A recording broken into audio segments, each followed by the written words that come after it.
Hello folks, my name's Lee Townsend and thanks for joining me here on my channel again. Today's video is going to be a loop tutorial. It's been requested over the last couple of weeks and it's of Foy Vance's Make It Rain. I did a cover of this a couple of weeks ago. If you've not seen that already, you can check out the card over here. I'm going to link it there so you can watch it first before watching this video if you want to. This song was made famous by Ed Sheeran when he covered it for Sons of Anarchy, I believe it was, the TV show. So yeah, I've had loads of requests for it, as I say. The guitar is in standard tuning. I'm using my Taylor 618E as always, and I'm also using my Boss RC30 loop station, which is down here at my feet. And I'm going to get straight in with the chords, because there's only 3 of them. So there's 4, but 2 of them are the same, so there's 3 chords. The first one is a C minor chord, so we're barring the 3rd fret, all strings but the fat E, the bottom E string, and then the 2nd finger is going to be on the 4th fret of the B string, the 3rd finger is going to be on the 5th fret of the D string, and the pinky, the 4th finger, is going to be on the 5th fret of the G string. So first chord, C minor. 2nd chord is a G minor, so we're barring all the strings this time on the 3rd fret. We're helping that bar out a little bit with the 2nd finger because that's not needed elsewhere. The 3rd finger is on the 5th fret of the A string, and the 4th finger, the pinky, is on the 5th fret of the D string. So G minor, that's our 2nd chord. And the 3rd chord is a D7, I believe. I think it's that anyway.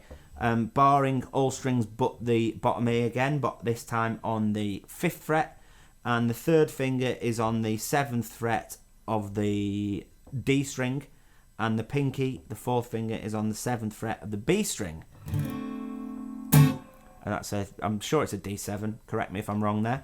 And then the 4th chord is just the same as the 2nd chord, it's that G minor again. So I should add at this point that when I play this song live, I actually play it a full tone up from there. But when I'm doing videos in this room, I'm usually conscious of the neighbours and stuff. This is just my spare room, you see. So I'm conscious of the neighbours, so I can't hit those high notes when I'm singing. So I tend to drop songs down. I don't do it very often, but I drop songs down a tone when I'm struggling a little bit to hit those notes. But obviously this video is going to be in the same key as the original video that I did a couple of weeks ago.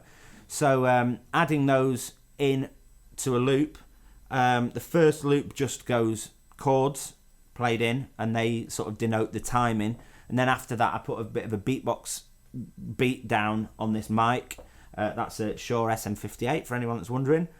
And then afterwards, just to help those bass drum sounds, because I'm not much of a beatboxer, I'll add another loop over the top, helping the bass drum sounds out with the bridge of the guitar.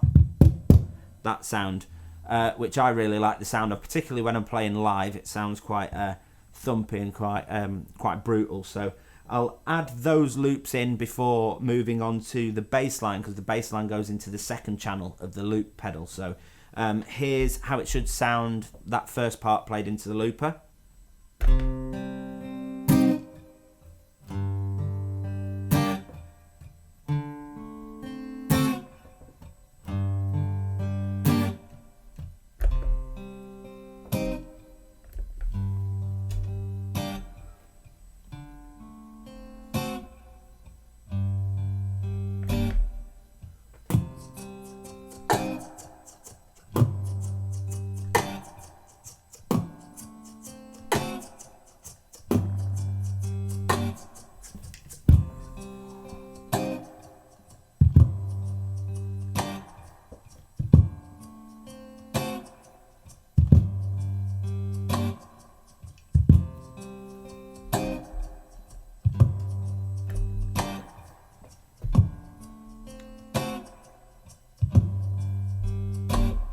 So, as I said, that's the first loop, already sounding quite effective, I think you'll agree.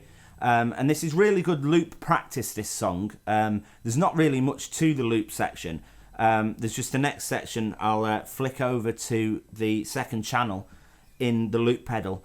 And that's just so that I can drop everything out at the end but leave the bass line going for another full rotation of the loop. So the bass line's really simple. I'm using my Super Octave OC3 by Boss. I'll teach you how to play the bass line first before adding the octave. So it's just 3rd fret on the bottom E string to the 1st fret of the A string, and then the 3rd fret on the A string. So that's the first little part, is just... the second part is just that, but backwards. So 3rd fret A string, 1st fret A string, 3rd fret bottom E string. And then the third part of the bass line is 3rd fret bottom E string, 1st fret A string, up to 5th fret A string. And then the last part of that is the same as the second part. So 3rd fret A string, 1st fret A string, 3rd fret bottom E string. Like that. So all together, looped in, it should sound like this.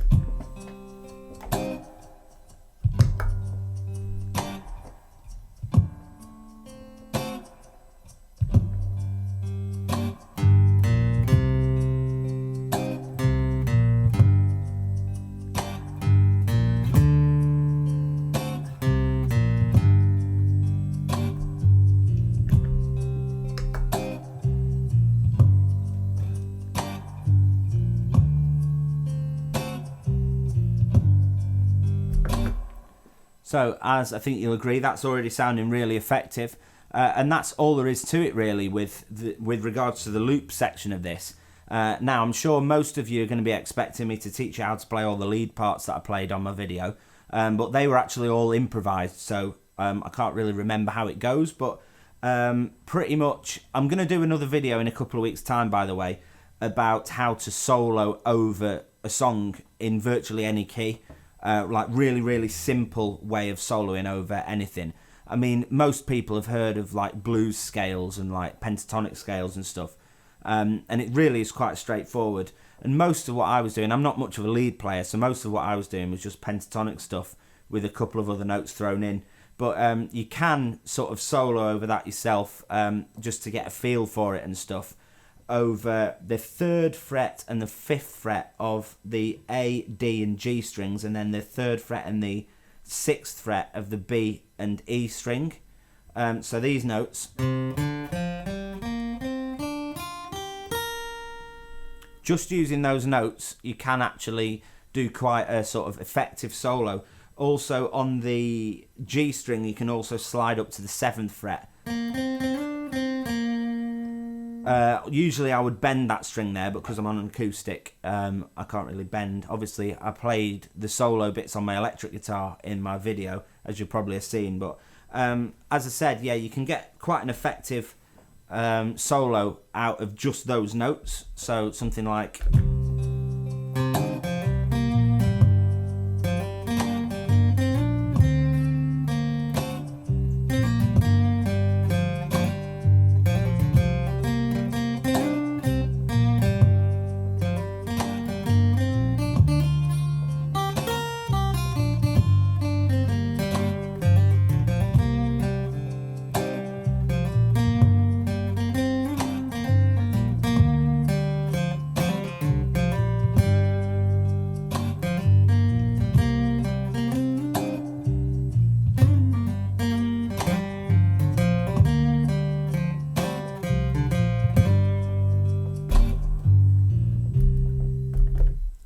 So yeah, as you can see, it's very straightforward. You can just mess around with that. And as I said, this song's really good practice, both for looping, because there's not very much going into the loop station, but you can practice like your timing and stuff.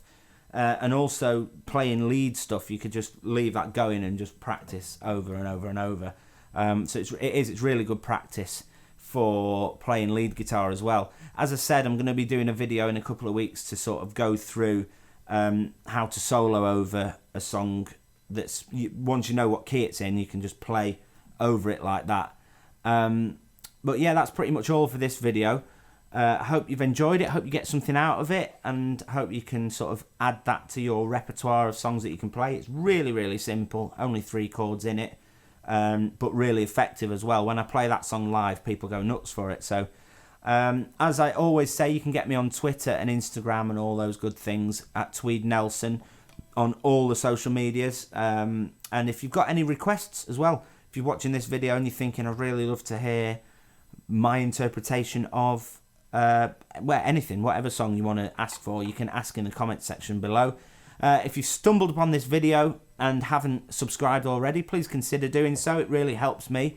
And hit that bell icon so that you get alerts when I upload new videos. If you've liked this video, hit the thumbs up button. If you've disliked it, hit the thumbs down button if you really want to. And yeah, I'll see you next time. Thanks for watching as always, and yeah, I'll be back with the next one. Take care. Bye bye.